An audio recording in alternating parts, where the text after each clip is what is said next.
e benvenuti al primo incontro delle passeggiate con gli autori. Oggi è il 4 dicembre 2022 e siamo al Villaggio Ipogeo, che è uno dei posti incredibili di Sant'Antioco. Come potete vedere qui dietro di me, questa è una collina nella quale sono piene di tombe puniche che nel corso del XVIII secolo sono state convertite e sono diventate delle case dove hanno vissuto delle persone per più di 2 secoli. Infatti sono state dismesse solamente negli anni 70 del secolo scorso ed è un posto, devo dire, magico a stare qui. Oggi sono con noi Dania Abdey, che è l'autrice del corto Varsha, e Bartit Goldner del corto Swimming Lessons, e sono entrambi due registe della sezione intrecci mediterranei. So, good morning to Dania and to Bardit, and we are very glad to have you here with us today. Thank you. Good morning. Ciao, good morning, good morning. Hi. Hello, good Ciao, morning. Nice to ciao. be here with you. Virtually be here with It's a you. pleasure for us, and hope to have you next year with us here in Sant'Antioco. I Yes, would that like would be to my ask pleasure. you, I would like to ask you, first of all, where are you talking from? Where are you? Dania, you are the first. I am in Jeddah in Saudi Arabia because there's the second edition of the Red Sea Film Festival, and this is the Arab premiere of Warsha. So this is the first time Warsha is being shown to the Arab world and the Middle East region. It's happening after tomorrow. Good luck, good luck. Thank you. Allora, Dani adesso è in Arabia Saudita per l'anteprima diciamo nel mondo arabo del suo corto Varsha, e a questa seconda edizione di un festival molto importante della zona. And Bardit, where are you? I'm on Palestinian land that Israel stole from Palestine, and we are doing olive harvest here because the Palestinian farmers don't have permits to go to their land, and they need help from other workers, Israeli ones, so they can harvest their olives. Okay. I don't clearly hear you, but I try to translate what I heard. Bardit è, diciamo, è in Palestina, al confine con la terra israeliana, ed è lì per aiutare, spero di dire bene, dei coltivatori che non hanno il permesso di coltivare in terra israeliana e quindi hanno bisogno di un aiuto da parte delle autorità esterne. Bene, let's try with start with our questions. So, the first question is for Dania. I would like to ask you, like, I loved your film Varsha, that we have to say that it's like the winner of the Sundance Festival, the jury award for the Sundance Festival for Short Movies.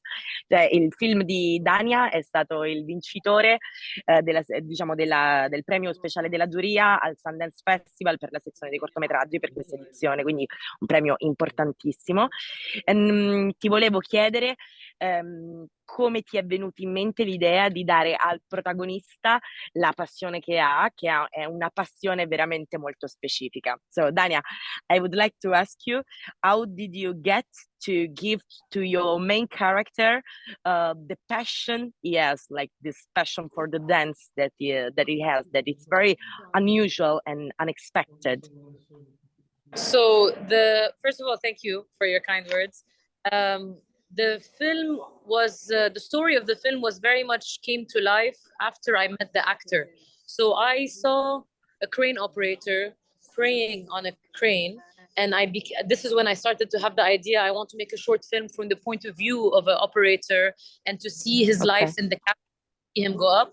But then I was still thinking, and I saw a live performance by an artist called Khansa, and he is a dancer and a singer, and he is incredible moving. And so when he and I met and started talking, this is when we decided to join forces, and this is how the character of Muhammad was born, based on our collaboration, the crane operator and artist Khansa.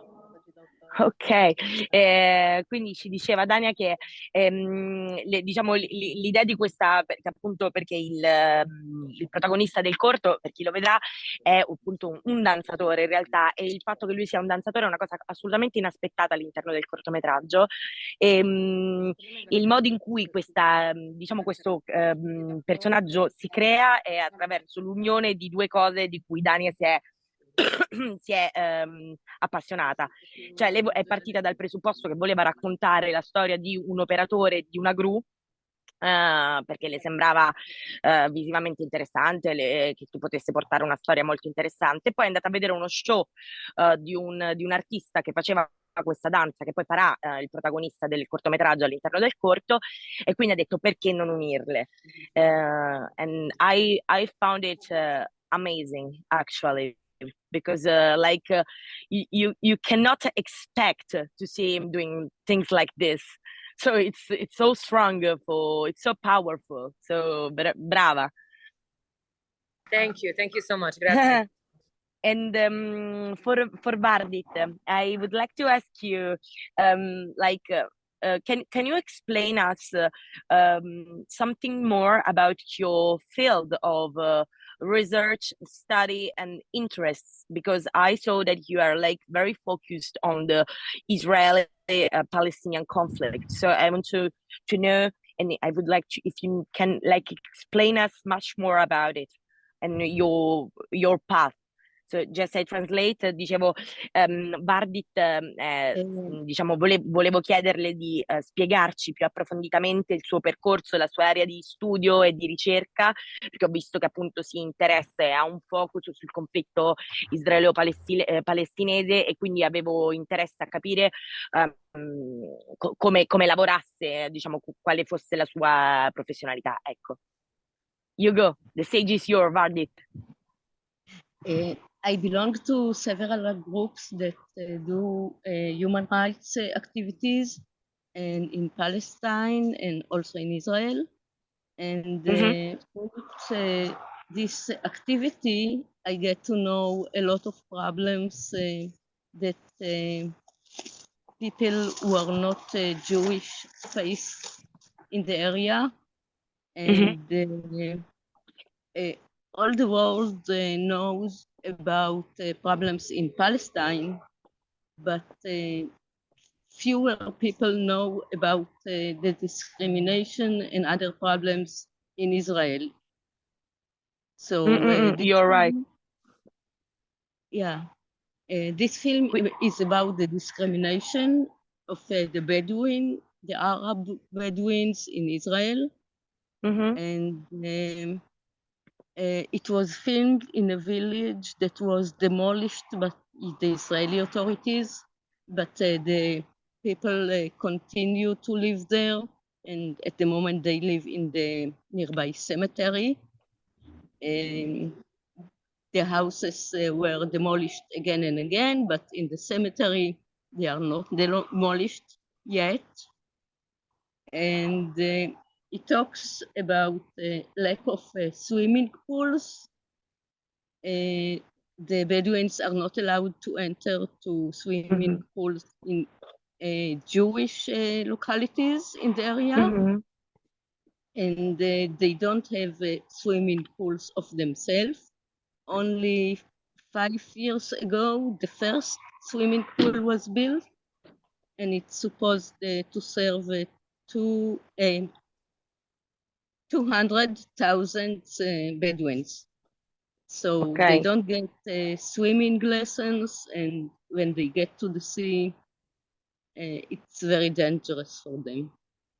Ok. Quindi try to translate. Vartit lavora da diversi anni con delle associazioni, credo no profit, diciamo, che cercano di lavorare sull'integrazione tra la popolazione israeliana, soprattutto quella palestinese, nei confronti di quella israeliana, e di ridurre, diciamo, gli episodi di segregazione in un certo senso senso, e diceva che più ha lavorato in questo ambito in questi anni e più si è resa conto del fatto che sì, chiaramente tutti sanno i problemi della Palestina, sanno i problemi di questo conflitto arabo-israeliano, però non sanno, non si parla abbastanza dei problemi di segregazione e di esclusione fortissimi che vengono fatti sulle persone arabe in territorio israeliano. Infatti il suo corto Swimming Pool parla di una cosa molto particolare, cioè del fatto che in territori israelo-palestinesi ci sono queste piscine che verrebbero fatte in realtà per l'intera popolazione, ma in realtà l'accesso è vietato ai beduini, alla popolazione beduina.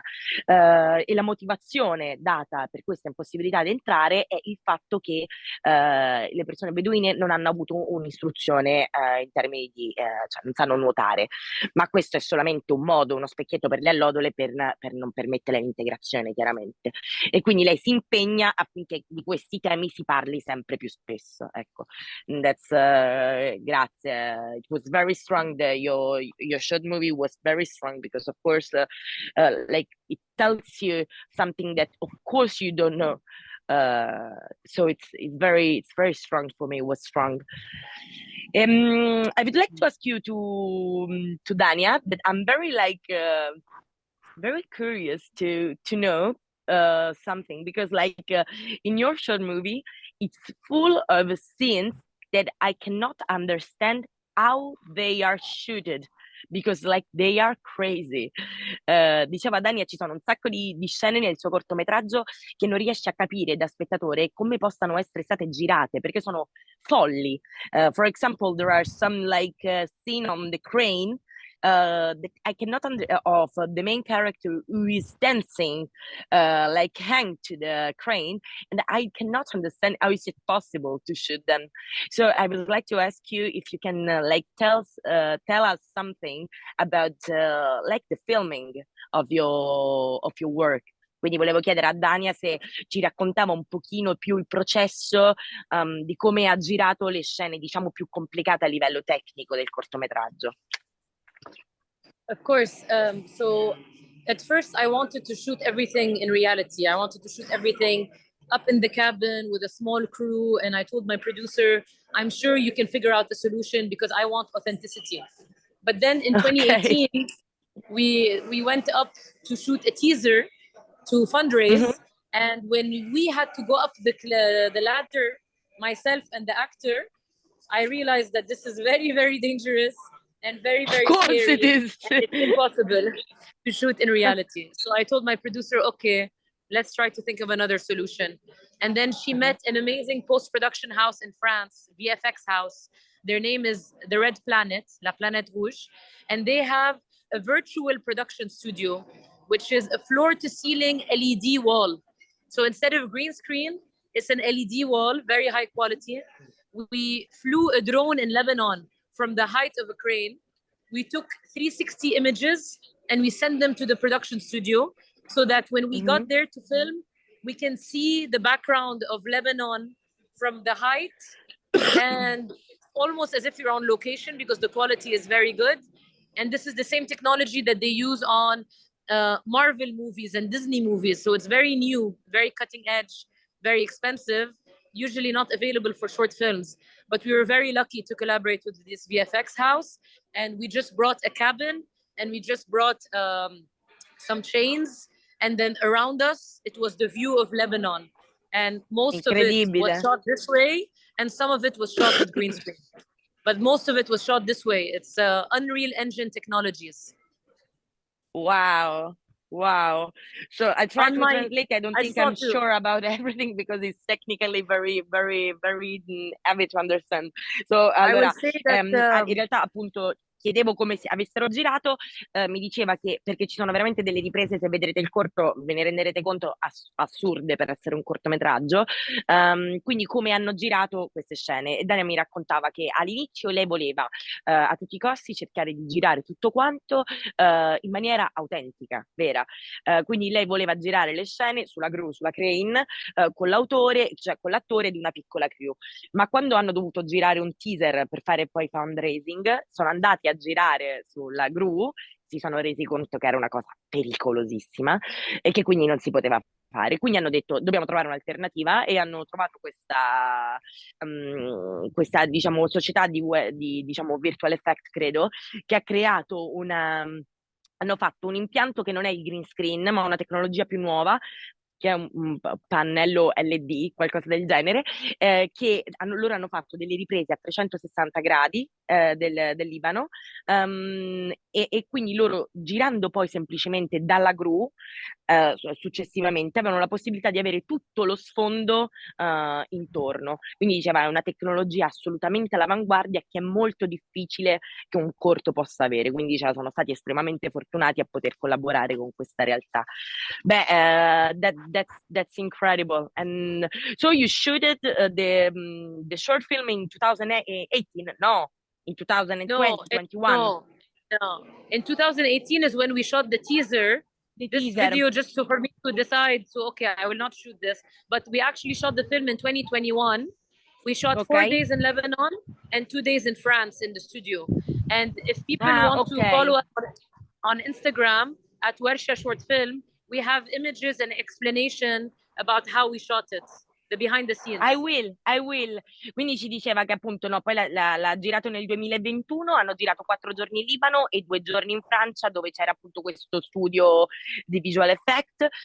E diceva se volete, se avete piacere, potete seguire la pagina del Varsha Short Film, nel quale ci sono tutta una serie di informazioni su come è stato girato effettivamente il cortometraggio. Grazie, shukran. And I would like to ask you to Vardit also.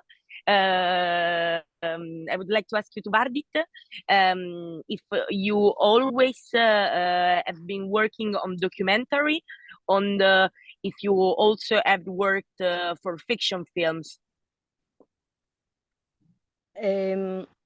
Usually I don't make films, I make videos and stills photography.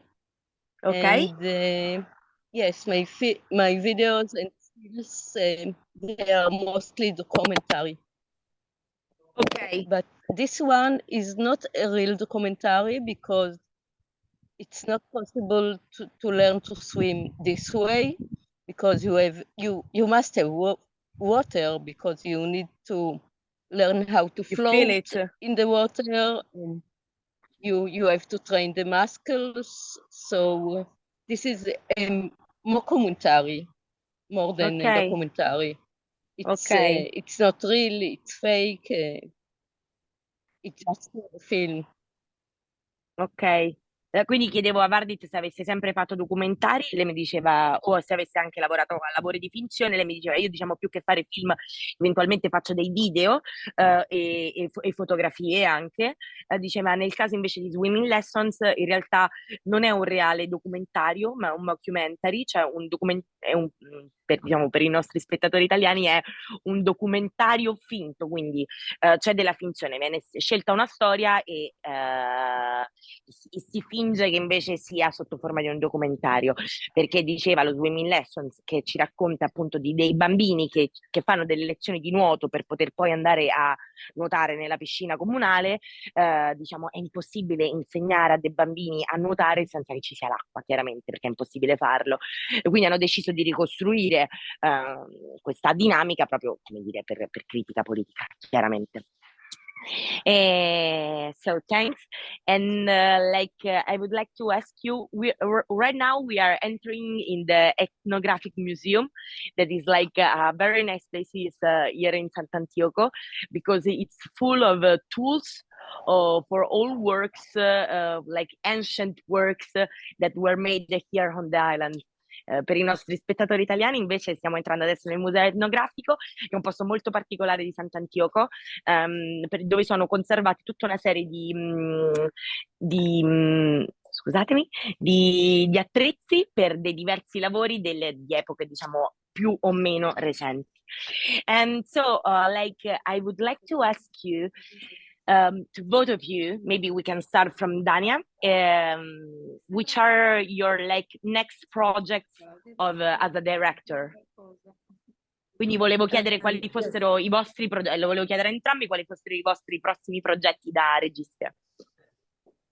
Yes, I am currently Non prende.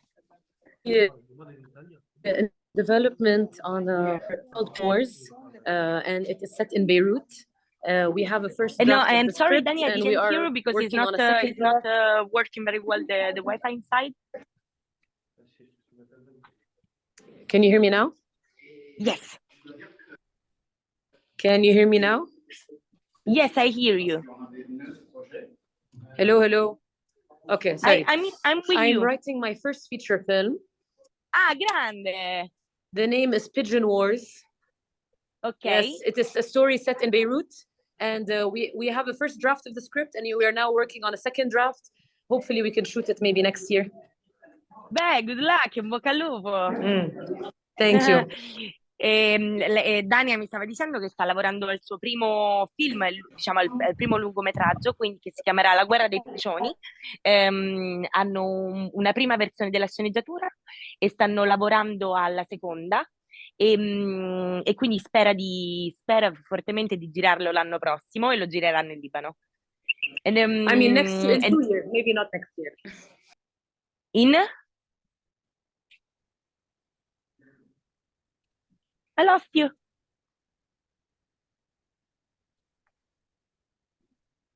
I don't hear them. Maybe we can go there. Maybe I will shoot it next year.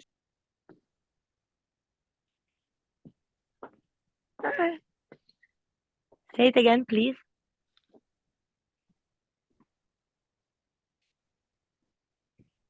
No, I was just saying, can you hear me now? Sì. I will shoot it maybe in 2 years, not next year. Ah, in 2 years, vabbè, that's right. In 2 anni, non l'anno prossimo. Sorry. Vardit, what about you? I didn't hear what you asked. I was disconnected. I was asking which are your next project as a director? I'm filming suppers at the moment. It means the preparations of the supper and the eating in several groups. I did it for women who live alone, and now I do it. I plan to do it in places like the former Russian countries. I did it in Albania and Armenia, and I want to do it in more other countries like this. And it shows a lot about the culture of the people, and it's more than the supper, it's how they live, the furniture, the music, and many other aspects. And Ok, it's io a Barbie kind of purtroppo sociological. What? Ok, purtroppo io Vardit non la sento bene, però direi che sta lavorando su diciamo una serie di video sulla condizione della donna, l'ha fatto già in diversi paesi e adesso vuole farlo anche in altri, quindi si sta occupando di questo. Sorry Vardit, because I don't hear you very well actually. So I'm trying to understand what you're saying. I think I'm gonna like image something and I'm reading something on my own. Beh, che dite? Ci siamo. I think that we had like a nice talk and nice walk together, and I think we're gonna like finish this first walking with the authors with you. You were our first guests, and we were very excited to have you. And I wish you very good luck for everything you're gonna do in the next few months and few years. And we are expecting you here in Sant'Antioco to join us and join the festival Passaggi d'autore in Trecce Mediterranei. And thank you veramente, and bye bye from all of us. Thank you very much. Thank you very much. Ciao. Ciao. Ciao, ciao, grazie. Ciao.